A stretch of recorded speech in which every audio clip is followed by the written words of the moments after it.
కృపగల దేవుడు మన ప్రభువైన యేసయ్య పరిశుద్ధ నామములో కూడి వచ్చిన మీ అందరికీ నా హృదయపూర్వకమైన వందనాలు తెలియజేస్తా ఉన్నాను. కొద్దిసేపు దేవుని మాటలు విందాం. పరిశుద్ధ గ్రంథం నుండి మత్తయి సువార్త, యోహాను సువార్త 14వ అధ్యాయము 16వ వచనాన్ని చదువుతున్నాం. యోహాను సువార్త 14వ అధ్యాయము 16వ వచనం. నేను తండ్రిని వేడుకొందును, మీ యొద్ద ఎల్లప్పుడూ నుండుటకై ఆయన వేరొక ఆదరణకర్తను అనగా సత్య స్వరూపియగు ఆత్మను మీకు అనుగ్రహించును. ప్రార్థన చేద్దాం.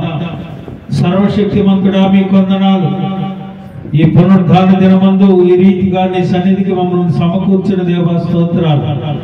ఇప్పటి వరకు జరిగిన ప్రతి కార్యములో మీరుండి మమ్మల్ని నడిపించి బలపరిచిన దేవా, కొద్దిసేపు నీ మాటలు వినాలనే ఆశతో ఆసక్తితో ఈ చదవబడిన లేఖన భాగం నాయన నీ బిడ్డలకు వివరించే జ్ఞానం నాకు లేదు.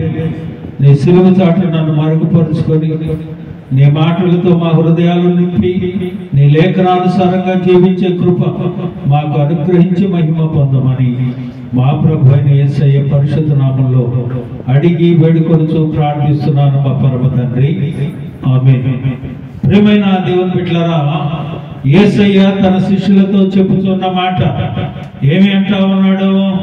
నేను తండ్రిని వేడుకొందును, మీ యొద్ద ఎల్లప్పుడూ నుండుటకై ఆయన వేరొక ఆదరణకర్తను అనగా సత్య స్వరూపి అయిన ఆత్మను మీకు అనుగ్రహించును. హల్లెలూయా. నేను వెళ్ళిపోతా ఉన్నాను, నా పని ముగించబడింది. తండ్రి వద్దకు నేను వెళ్ళిపోతా ఉన్నా. నేను వెళ్ళి మీకు ఒక సత్య స్వరూపి అయిన ఆత్మను ఆయన మిమ్మల్ని మీ వద్దకు పంపిస్తారు.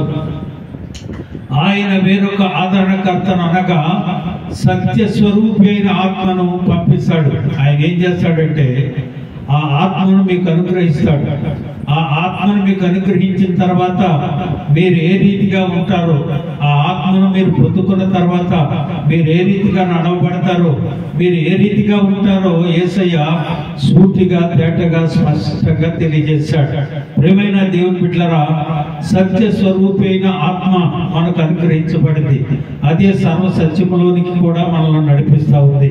అంతేకాదు యోహాను 15:26లో ఒక చక్కని మాట యేసయ్య చెప్తాడు. తండ్రి వద్ద నుండి మీ వద్దకు నేను పంపబోగు ఆదరణకర్త అనగా తండ్రి వద్ద నుండి బయలుదేరి సత్య స్వరూపైన ఆత్మ వచ్చినప్పుడు ఆయనను గూర్చి సాక్ష్యమిచ్చును. ఆయన నన్ను గూర్చి సాక్ష్యమిచ్చును. దేని గురించి సాక్ష్యమిస్తున్నట? సత్య స్వరూపైన ఆత్మ వచ్చినప్పుడు ఎవరిని గురించి సాక్ష్యమిస్తుంది? యేసయ్యను గురించి సాక్ష్యమిస్తుంది. యేసయ్యను గురించి సాక్ష్యం ఇవ్వాలి. చూడండి, చాలా మంది ఆరాధనలు జరిగేటప్పుడు ఆత్మను పొందుకున్నామని ఎగిరెగిరి గంతులేస్తూ ఏదేదో మాట్లాడుతుంటారు. ఆత్మ ఏది? సత్య స్వరూపమైన ఆత్మ ఏది? దురాత్మ ఏది అని వాక్యము ద్వారా మనం గ్రహించుకోవచ్చు. ఆ ఆత్మను పొందుకున్నప్పుడు అది సర్వసత్యములోనికి నడిపిస్తుంది. ఆ ఆత్మను పొందుకున్నప్పుడు ఆయన దేవుని గురించి సాక్ష్యం ఇస్తాడు. ఏదో లేనిపోయింది చెప్పడం, యేసయ్యను గురించి సాక్ష్యం ఇవ్వాలి. ఇదిగో నీ కొరకు నేను, ఆయన మన కొరకు బలి అయి యాగమై అర్పితమై ఆయన కార్చిన రక్తము ద్వారా మీరు సంపూర్ణులవుతారు, నీతిమంతులుగా తీర్చబడతారు, పరలోక రాజ్య ప్రవేశం మీకు దొరుకుతుంది అని చెప్తా ఉంటాడు. ఆయన గురించే సాక్ష్యం ఇస్తాడని యోహాను 16:13లో కూడా ఆయన చెప్తాడు కదా. అయితే ఆయన అనగా సత్య స్వరూపి అయిన ఆత్మ వచ్చినప్పుడు మిమ్ములను సర్వసత్యములోనికి నడిపించును. ఆయన తనంతటి తానే ఏమీ బోధింపక వెంటనే వేటిని వినును వాటిని బోధించును, సంభవింపబోవు సంగతులను మీకు తెలియజేయును. హల్లెలూయా. అందరూ రెండు చేతులు పైకెత్తి దేవుని స్తుతించాలి. సంభవింపబోవు సంగతులను, హల్లెలూయా. ఏ సంగతులైతే జరగబోతా ఉన్నాయో ఏ విపత్తులు రాబోతా ఉన్నాయో, సాతానుడు ఏ రీతిగా ప్రబలి సత్యముల నుండి మిమ్మల్ని దొర్లించి వేస్తాడో వాటిని గురించి బోధిస్తాడు. ఆయన మిమ్మల్ని సర్వసత్యంలోనికి నడిపించడమే కాకుండా సంభవింపబోవు సంగతులను మీకు తెలియజేస్తాడు. హల్లెలూయా. ఆ యేసయ్య గురించి సాక్ష్యం ఇస్తాడు, సర్వ సత్యంలోకి నడిపిస్తాడు, సంభవింపబోవు సంగతులను తెలియజేస్తాడు. అంతేకాదు అటువలే ఆత్మయం.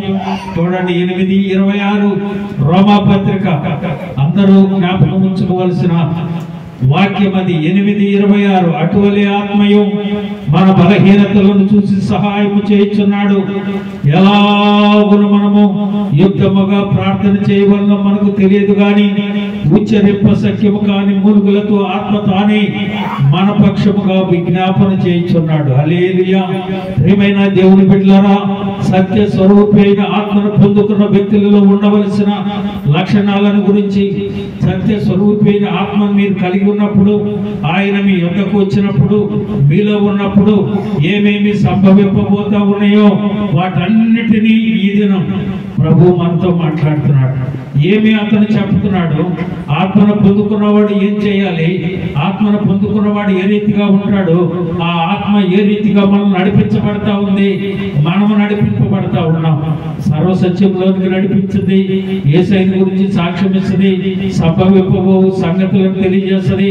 అంతేకాదు ఎలాగో నీకు ప్రార్థన చేయాలో తెలియదు కనుక ఆత్మ తానే మన పక్షముగా తండ్రికి ఉచ్చరింప సఖ్యము కాని మూలుగులతో విజ్ఞాపన చేస్తాడట. హల్లెలూయా. అది నీకు తెలియదు, ఆ ప్రార్థన నీకు తెలియదు, ఆ ఆత్మే తానే మన పక్షంగా దేవునికి విజ్ఞాపన చేస్తున్నాడు. హల్లెలూయా. ప్రియమైన దేవుని బిడ్డలారా, ఈ ఉదయకాల సమయం చాలా ప్రాముఖ్యమైన వాక్యాన్ని నేను వింటా ఉన్నా. ఆత్మ లేనివాడు నావాడు కాడు అని దేవుని వాక్యం అంటా ఉంది. ఆత్మ కలిగిన వ్యక్తులు ఏ రీతిగా ఉంటారో, సత్య స్వరూపైన ఆత్మను పొందుకున్న వారు ఏ రీతిగా ఉండాలో, ఈ ఆత్మ ఏమి బోధిస్తా ఉందో వీటన్నిటిని మనం తెలుసుకోగలగాలి. ఒకరు ఆత్మ పొందినట్లుగా సంఘములో కానీ సమాజంలో కానీ ప్రవర్తిస్తూ ఉన్నారు అని అంటే వారి యొక్క ప్రవర్తనను బట్టి నువ్వు గమనించుకోగలవు. వారి తీరును బట్టి, వారు ప్రవర్తించే ప్రవర్తనను బట్టి అది సత్య స్వరూపైన ఆత్మ దురాత్మ తెలుసుకోగలగాలి. హల్లెలూయా. ప్రియమైన దేవుని బిడ్డలారా, ఈ దినం ప్రభు మనతో మాట్లాడుతున్నాడు. ఆ సత్య స్వరూపైన ఆత్మను పొందుకున్నట్లయితే ఆయనను గురించి ఆ ఆత్మ సాక్ష్యం ఇస్తుంది. అంతేకాదు సర్వ సత్యములోనికి నడిపిస్తుంది, సంభవింపబోవు సంగతులను తెలియజేస్తుంది. అంతేకాదు నీ పక్షంగా నువ్వు పొందుకున్న ఆత్మ తండ్రికి విజ్ఞాపన చేస్తుంది, ఉచ్చరింప సఖ్యము కాని మూలుగులతో. హల్లెలూయా. దేవుని ఆత్మ 8వ అధ్యాయం రోమపత్రిక 14వ వచనం, దేవుని ఆత్మ చేత ఎందరూ నడిపింపబడుదురు వారందరూ ఏమవుతారట? దేవుని కుమారులు కుమార్తెలుగా ఉంటారు. హల్లెలూయా. దేవుని కుమారులు ఎవరో? సత్య స్వరూపైన ఆత్మను పొందుకున్న వాళ్ళే. ప్రార్థనకు వచ్చేవాడు కాదు, పెద్ద బైబిల్ తీసుకొచ్చేవాడు కాదు, రెఫరెన్స్ ఉన్న బైబిల్ తెచ్చుకునేవాడు కాదు, సంఘంలో బైబిల్ పెట్టుకున్నవాడు కాదు. ఆత్మను పొందుకున్న వ్యక్తి, అదే సత్య స్వరూపైన ఆత్మను వారే దేవుని కుమారులుగా పిలువబడతారు. ఏ తండ్రి కూడా తన కుమారులు ఇబ్బందిలో ఉన్నా, ఇరుకులో ఉన్నా, కరువులో ఉన్నా, కాటకంలో ఉన్నా, శ్రమలో ఉన్నా, బాధలో ఉన్నా ఏ తండ్రి చూస్తా ఊరుకోడు. ఆయన పిల్లలుగా నీవు ఉంటే, ఆయన కుమారుడుగా నీవు ఉంటే, ఆయన కుమార్తెగా నీవు ఉంటే నీకు కలిగిన ప్రతి విషయాన్ని ఆయన గ్రహించి వాటి నుంచి నిన్ను తప్పిస్తాడు. హల్లెలూయా. ప్రియమైన దేవుని బిడ్డలారా, తర్వాత అంటాడు చూడండి, అబ్రహాము గురించి ఒక చిన్న మాట చదివిస్తాడు. 24వ అధ్యాయం ఆదికాండము 27వ వచనములో, అబ్రహామును నా యజమానుని దేవుడైన యెహోవా స్తుతింపబడును గాక, ఆయన నా యజమానునికి తన కృపను తన సత్యమును చూపుట మానలేదు.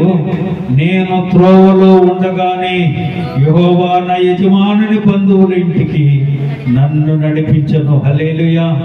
తన కృపను తన సత్యమును ఆదిలోనే ఉంది, ఆదిలోనే ఉన్నాడు కృపా సత్య సంపూర్ణుడు, ఆదిలోనే ఉన్నాడు సత్య స్వరూపైన ఆత్మ. ఎలియాజరు అంటున్నాడు తన పెద్ద దాసుడు, అయ్యా నా యజమానునికి ఏమంటున్నాడు? అబ్రహామును నా యజమానుని దేవుడైన యెహోవా స్తుతింపబడును గాక. ఆయన నా యజమానునికి తన కృపను తన సత్యమును చూపుట మానలేదు. ఆ చూపినట్టే నేను దారిలో ఉండగానే యెహోవా నా యజమానుని బంధువులింటికి నన్ను నడిపించేశాడు. హల్లెలూయా.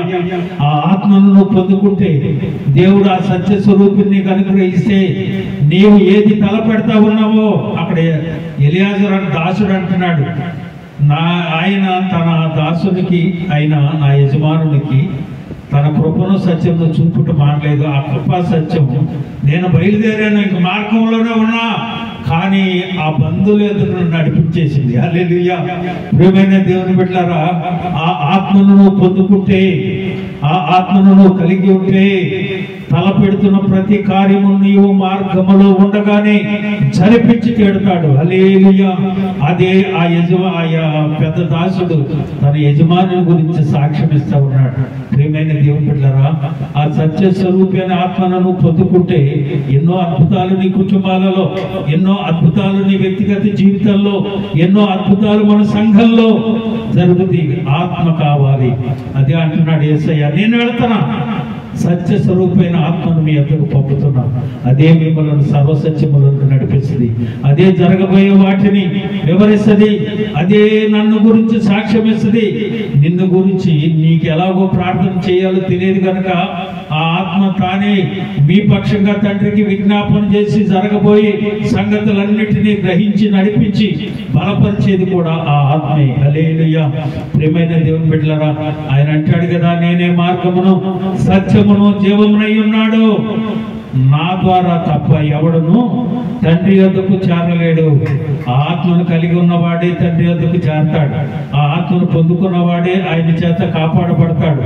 ఆ ఆత్మను పొందుకున్నవాడే నీ ద్వారా ఆత్మ ప్రార్థన చేసి ప్రభు తండ్రి యొద్ద నుండి ఆ యొక్క ఆశీర్వాదాలు పొందుకునేటట్లుగా ఆత్మ మన ద్వారా మనపక్షంగా తండ్రికి విజ్ఞాపన చేస్తాడు. అంతేకాదు, దేవుడు ఆత్మ కనుక ఆయన ఆరాధించేవారు చూడండి, యోహాను సువార్త 4వ అధ్యాయం 24వ వచనం. యోహాను సువార్త 4వ అధ్యాయం 24వ వచనం అండర్లైన్ చేసి పెట్టుకోవాలి ఆ వాక్యం. దేవుడు ఏమై ఉన్నాడు? దేవుడు ఏమై ఉన్నాడో? దేవుడు ఆత్మ కనుక ఆయనను ఆరాధించేవారు ఆత్మతోనూ సత్యముతోనూ ఆరాధించాలి. హల్లెలూయా. నేను ఆత్మనై ఉన్నాను కనుక నువ్వు పొందుకున్న ఆత్మ ద్వారా ఆ ఆత్మను కనుక ఆయన ఆరాధించేవారు ఆత్మతో సత్యముతో ఆయన ఆరాధించాలి. నీవు అంతరంగంలో సత్యమును కోరుచున్నావు, ఆంతర్యమున నాకు జ్ఞానము తెలియజేయమని దావీదు గారు సెలవిచ్చాడు. అలాగనే 1 కొరింథీ పత్రిక 2వ అధ్యాయము 12వ వచనాన్ని ఒకసారి చూద్దాం. దేవుని వలన మనకు దయచేయబడిన వాటిని తెలుసుకొనుటకై మనము లౌకిక ఆత్మను కాక దేవుని యొద్ద నుండి వచ్చు ఆత్మను పొంది ఉన్నాము. మరలా చదవనా? దేవుని వలన మనకు దయచేయబడిన వాటిని తెలుసుకొనుటకై. చూడండి, దేవుడు నీకు ఏదైతే ఇవ్వబోతున్నాడో అది నువ్వు తెలుసుకోవాలంటే మనకు లౌకికాత్మను కాక దేవుని యొద్ద నుండి వచ్చు ఆత్మను పొందుకొని ఉన్నాము. హల్లెలూయా. ఎన్నో విషయాలు ఆత్మ ద్వారా తెలియజేయబడ్డాయి. ప్రియమైన దేవుని బిడ్డలారా, దేవుని వద్ద నుండి వచ్చిన ఆదరణకర్త అనే ఆత్మను నీవు పొందుకొని ఉన్నట్లయితే నీకు దయచేయబడే నీకు తెలిసిపోతే ఆటోమేటిక్గా ఆ ఆత్మను పొందుకున్నవాడు అన్ని గ్రహించుకోగలుగుతాడు. ఏమేమి దేవుడు మనకు అనుగ్రహించబోతున్నాడో కొన్ని విషయాలు చెప్పి దేవుని వాక్యాన్ని ముగిస్తారు. చూడండి, మొదటిగా మనం చూసినట్లయితే 37వ కీర్తన 34వ వచనం. యెహోవా యందు నమ్మిక ఉంచి మేలు చేయుము, దేశమందు నివసించి సత్యమును అనుసరించుము, యెహోవాని బట్టి సంతోషించుము, ఆయన నీ హృదయ వాంఛలను తీర్చును. హల్లెలూయా. మొదటిగా ఆత్మను పొందుకున్నవాడు పొందుకునే మేలేంటో తెలుసా? ఏమైతే నీవు హృదయంలో ఆలోచించుకుంటున్నావో ఆ హృదయ వాంఛలను దేవుడు తీరుస్తాడట. హల్లెలూయా.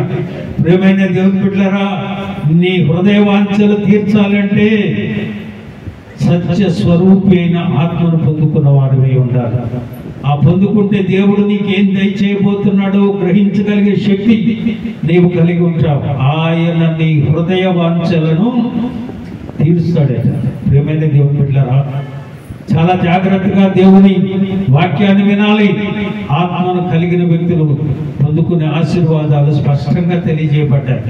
నువ్వు చెప్పవలసిన విషయం ఏంటంటే ఏం కోరుకోవాలి? నువ్వు ఏం కోరుకోవాలి? మనం దేవుని ఆత్మ కలిగిన